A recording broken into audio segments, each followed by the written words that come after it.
The scariest part of life maxing is not that people want to improve themselves. It's that they talk like they're raising livestock and the animal is them. Wake up at 4:37, sunlight in the eyeballs, cold plunge, creatine, beef liver, dopamine detox, no seed oils, no porn, no scrolling, no friends who lower your frequency, no joy unless it has measurable output. And somehow, after all of that, everyone still looks tired. Life maxing started as a joke. Like, yeah, I'm gonna max out my stats. Better sleep, better body, better brain, better money. Minecraft enchantment table, but for your frontal lobe.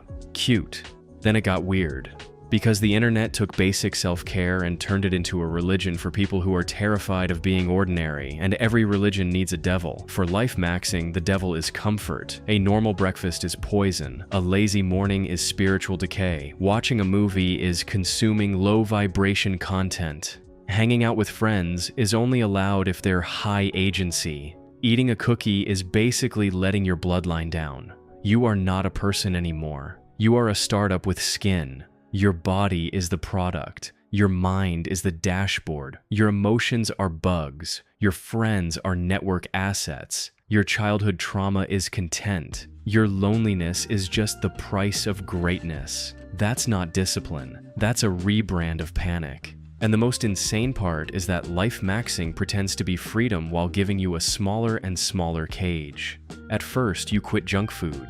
Then you quit video games. Then you quit negative people. Then you quit dating because it distracts from the grind. Then you quit music with lyrics because it hacks your subconscious. Then you quit sleeping in. Then you quit laughing too much. Then one day, you're standing in your kitchen at 6 a.m. drinking salt water, staring at a spreadsheet of your own testosterone and calling it peace. Be so serious. A lot of these guys are not optimizing life. They are hiding from life inside optimization. Because real life is messy. You can do everything right and still get rejected, still get sick, still feel empty, still lose, still not become the main character, still wake up and feel like a background extra in someone else's algorithm.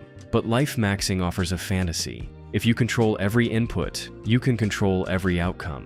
That is the bait. And the algorithm loves bait. Because insecure people are the easiest people to sell to. Sell them a morning routine. Sell them a supplement stack. Sell them a jaw exerciser. Sell them a productivity course. Sell them a monk mode challenge. Sell them a vision board. Sell them a $900 community full of dudes saying lock in while secretly doom scrolling at midnight. The cult does not need a temple. It has Discord. And the preacher is always shirtless, always backlit, always telling you he escaped the matrix by doing the exact same 5 things every other influencer is doing.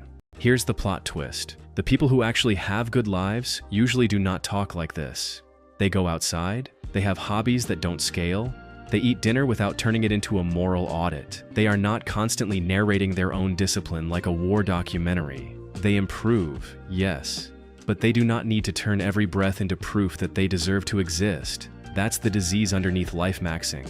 Not vanity, worthlessness. The fear that if you are not better, hotter, richer, sharper, cleaner, calmer, more productive, more aesthetic, more optimized, then you are nothing. So you chase the perfect version of yourself. But the perfect version of yourself is a ghost with abs. You can't become him. You can only keep disappointing him. And that is why this stuff spreads so fast among Gen Z and Gen Alpha. Because we grew up being ranked, scored, watched, compared, and monetized before we even understood what a personality was. Your face has analytics. Your friendships have streaks. Your popularity has numbers. Your hobbies become content. Your body becomes a brand. Your future feels like a leaderboard where everyone else spawned with better gear. Of course people want control. Of course they want a formula. Of course just lock in sounds safer than maybe you're scared and lonely, and no amount of magnesium will fix that. But here's the uncomfortable truth. Some of your bad habits are not bad habits. Some of them are your brain trying to breathe, and some of your weakness is actually grief. And some of your lack of discipline is just the fact that humans were not designed to live like premium subscription robots. So yeah, sleep better, train, eat food that doesn't make you feel like a haunted gas station, read, build skills, get money, take yourself seriously. But the second self-improvement makes you hate being human. It stopped being improvement. It became possession. The goal is not to become untouchable. The goal is to become alive enough that you can be touched by things, by people, by music, by stupid jokes,